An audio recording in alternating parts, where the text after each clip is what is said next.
Hello, my name is Destiny Rivera, and I work with the San Diego Public Library. My presentation today is entitled A Collection That Grows: Food Justice and Food Security in Public and Academic Libraries. I am really honored today to be able to present at Seguimos Creando Enlaces and look forward to this presentation on civic engagement and action. To begin, I'd like to start off with defining what a seed library is. A seed library is an establishment which lends and shares seeds. A seed library is often an educational tool equipped with robust programming, workshops, and community events. Seed libraries are able to cultivate community and establish partnerships with local businesses and organizations. They also have the unique ability to be able to align with library or organizational missions and objectives. Although our ancestors have been preserving and circulating seeds for millennia, an upsurgence of seed libraries began in the 1980s. One of the first seed libraries in North America was the Bay Area Seed Interchange Library, whose acronym is BASIL, and it was a project of the Ecology Center in Berkeley, California. A wonderful resource for seed saving, sharing, and networking is the Community Seed Network. According to the Community Seed Network, there are over 1,400 seed banks and over 660 seed libraries in North America and many more globally. So why is it important to save seeds, and what are the significance of seeds? While there are many reasons why seeds and seed stewardship is essential, there are three main reasons why we should care about the future of seeds. Seeds are at the foundation of life, and over 90% of the world's food come from seeds. Without seeds, we would not have fruit, vegetables, grains, or feed for livestock. According to the Food and Agriculture Organization program of the United Nations, agricultural biodiversity is decreasing at an alarming rate, with many seed varieties being near the point of extinction. It is estimated that we've lost up to 80% of food varieties in the last 80 years alone. An example of this is that 75% of the world's food is generated from only 12 plants and 5 animal species. This loss of seed is due to biotech and corporate monopolies in the seed industry and modern, harmful, industrialized agricultural practices. Seed libraries can thus have very real impacts on the biodiversity of regions. Seed libraries often focus on local, organic, or heirloom seeds, which protect the genetic biodiversity that's so greatly needed. Seed libraries often provide heirloom seeds, which are defined by their heritage and have been passed down from generation to generation, preserving the good qualities such as drought resistance, sweetness, shelf life. Protecting and stewarding this diversity is becoming more and more important. There's also the cultural and spiritual value of seeds. Seeds tell great stories, and their presence is often an act of resistance. I first heard of the story of the amaranth at the Heirloom Seed Festival in Petaluma, California. The amaranth grain, which is pictured here, was sacred to the Mayan and Aztec civilizations. It was banned by the Spanish during colonization because of its uses in ceremonies, as well as serving as such a significant crop for nearly 6,000 years. However, amaranth was more than a nutritious plant. Amaranth was frequently used in religious ceremonies and was an integral part of the Aztec culture. Hermann Kortz saw this, and because he recognized that this plant was more than sustenance, he found it necessary to destroy it entirely. Kortz ordered that all amaranth fields be burned, and to even possess the grain was punishable by death. These seeds tell a story of survival and resistance. Amaranth survived by spreading wild seeds and through acts of subversive gardening and seed saving. These same stories can be found throughout the Americas in the form of indigenous Mexican corns, native North American wild rices, and many more. Seeds are deeply connected to place, cultural identity, belonging, and cosmology. By saving seeds, we are participating in an age-old practice and tradition. There's also the importance of maintaining seed sovereignty, which is something that seed libraries help with. As with the rise of corporate takeover and monopolies in the seed industry, we begin to see why getting seeds back into the hands of the people are essential for food security. 60% of seeds are corporately owned, and these same corporations have the power to control the movement and flow of seeds. When you know where your seed is coming from, you have the ability to know where your food is coming from. For something as important as seeds, monopoly shouldn't be allowed to jeopardize global food security. Seeds must remain sovereign and able to circulate.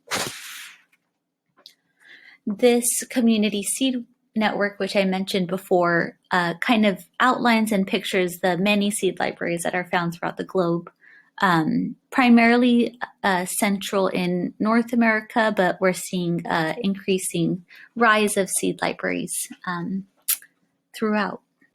So how a seed library works is that library patrons come in to borrow.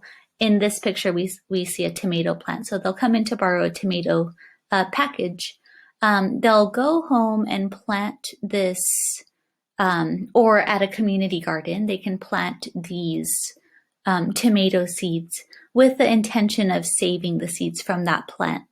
So once this tomato plant is grown and you start to notice that the tomato plant is maturing, you'll go ahead and save the seeds from that plant to then return back into the seed library. So it's not a quick turnover rate, but the idea is that by growing plants in your region and saving the seeds, you have the ability to have more locally adapted seeds. So now I wanted to take a moment to introduce you to our seed library, the Ocean Beach Seed Library. This is one of 2 seed libraries within the San Diego Public Library system, although there are plans for more seed libraries throughout the system. We had our launch date and grand opening on March 23rd of 2019. As of today, the seed library has over 600 members, as well as online community subscribers. The Ocean Beach Seed Library began as part of a Nature Talk series. We began hosting 1 program a month focusing on local environmental and sustainability issues. The turnout was great, and we brought in a lot of exceptional city partners. Some of these were the Native Plant Society of San Diego, the San Diego River Park Foundation, the Scripps Institute of Oceanography, as well as the Solana Center for Environment and Innovation. We conducted a community survey to see if a seed library would be something that the community found relevant. We received overwhelmingly positive support. I was able to attend a sustainability roundtable at the ALA conference in New Orleans, where I was able to discuss seed libraries with colleagues. We had over 100 attendees at our grand opening, which was saying a lot considering we're such a small branch. The grand opening consisted of presentations, a music concert, and an educational fair, with local organizations providing gardening advice and seed-saving knowledge. We now have over 600 seed library members and participants, and over 80 gardens in Ocean Beach have utilized our seeds. Seed libraries, especially when partnered with community gardens, promote a more localized and decentralized food system. These were some pictures taken from our grand opening and kind of shows the community support and enthusiasm, as well as the attendance of this launch. Seed libraries provide a number of services. Our first one being seeds. We provide a large variety of locally grown and heirloom seed varieties. Some examples of our collection are these Rancho Gordo beans, which are a collection of rare heirloom Mexican beans. The Rancho Gordo Shoshok project is a result of two companies working together with small farmers to preserve traditional indigenous bean crops. We also house this incredible Oaxacan green corn that, similar to the amaranth we previously touched upon, has a deep history of colonial repression. We're honored to be able to house it, and it's always such an impactful journey to be able to grow it. Pictured here is also a Hopi blue corn that was donated to the seed library on the bottom left. This is a very special crop that we're honored to feature. In addition, we have a native chia seed, which has served as a nutritious seed and staple food for Native Californians for millennia. There's a fantastic local organization called the Chia Cafe Collective who works on spreading awareness of the many uses of these traditional plants and work to encourage participants to decolonize their diets.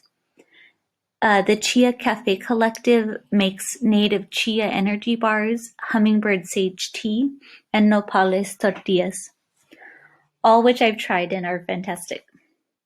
They also have a cookbook that can appeal to the modern chef and is housed in part of our Ocean Beach Seed Library reference book collection.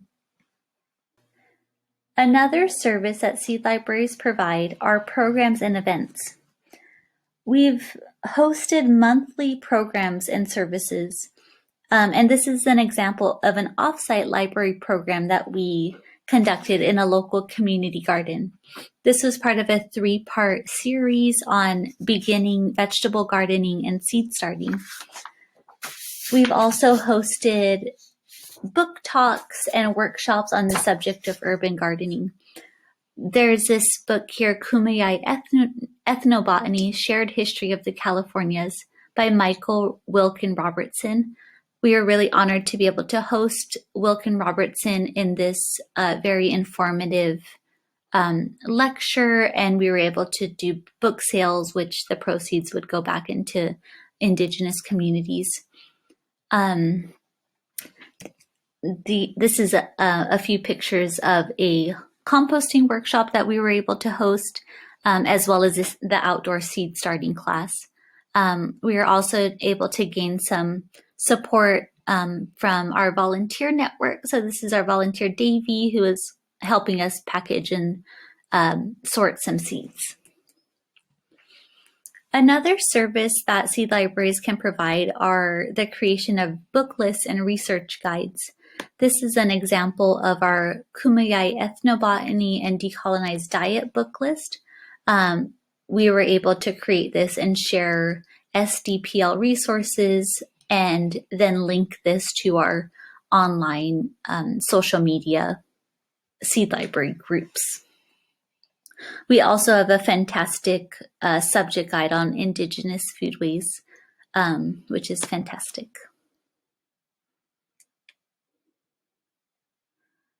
Another way we're able to reach the community is through community engagement. Seed libraries have the opportunity to engage the community in really unique ways. Here are 2 examples of events we were able to participate in. The one to the left is with the Vista Community Clinic that serves low-income communities and families. They were seeking to erect a community garden in their area and asked if we could offer a seed donation. They gave us the opportunity to set up a booth at their event, and we were happy to share the words of seed libraries, seed starting, as well as joining with this community organization to support their. Another event that we were able to participate in was a Dia de los Muertos event that was hosted at a local community center. We were able to offer bean and corn seeds for the mural that you see here. This is a great way to get out and involved with the community and join projects and initiatives that matter.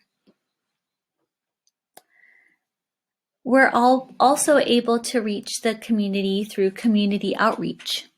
There are many ways community outreach can be done for seed library and library services. We have a portable seed library that we can take to weekly farmers markets and community events. We can distribute seeds, promote upcoming events, and make resources widely available to the public. This is an event that Libros, our San Diego chapter of Reforma, was able to participate in. They were here at the Cesar Chavez Park to celebrate the Turning Wheels Project being a new Wi-Fi hotspot. The Turning Wheels Project is a USD and Ethnic Studies Department-led project. The Seed Library has also been able to provide services throughout the COVID-19 pandemic. We initially started a Seed Library by Mail program, which reached a wide audience in a time when seeds were most needed. With the lockdowns, a lot of people were ordered to stay home, and they were looking for projects to work on and or worried about their own food security. In the early days of the shutdown, there was a large seed shortage, and the supply for seed was somewhat scarce. So we noticed a large influx in our seed library demands, and we were able to ship out seed packages to community members. We've also been able to host virtual programs on seed starting, composting, and soil, and we'll be doing an upcoming sustainability series on canning and preserving, and as well as fermentation projects. We've also been able to advocate and encourage pandemic or victory gardens. These gardens are often intended to ensure food and food security for a small family. We also help promote ideas of self-sufficiency as well as seed sovereignty. Witnessing the seed scarcity at the beginning of the pandemic was really awakening to the importance and significance of having a seed library near you. American Library Magazine coined the term library farm to table, and that's essentially what we're doing. The library participates in farm to table practices every day by providing food and nutritional programs, tool lending libraries, library gardens and kitchens, and even garden plots that library users can check out. While seed libraries have predominantly been found within the sector of public libraries, there are limitless ways seed libraries can benefit academic institutions and libraries. First off, seed libraries can serve as a hands-on educational tool which collaborates with science and engineering, horticulture, and food and agriculture departments. These strategic partnerships often align with and enhance university and library missions and objectives. Seed libraries can contribute to the development and generation of knowledge and contribute to a learning environment through experiential learning. Seed libraries can serve, partner with, and be utilized by student organizations. They are a great tool for outreach and engagement with the broader community at large. Seed libraries can address food insecurity issues on campus and in the student population by partnering with on-campus gardens and food pantries. A seed library is an innovative way for academic libraries to engage with the student body. Often, academic libraries are providing not only books and resources, but services that focus on mental health, stress management, and well-being. Seed libraries can present the opportunity for students, faculty, and the community to develop a new hobby such as gardening, which encourages that you get out into the fresh air, be in nature, and thus promote overall wellness or sense of wellness. Seed libraries can also contribute to library and campus beautification and help to create sustainable communities with a local food production. Seed libraries offer the opportunity for exceptional programs and services. Roundtable discussions and topics around food justice and sovereignty have a large social justice component, which can also tie into curriculum and education.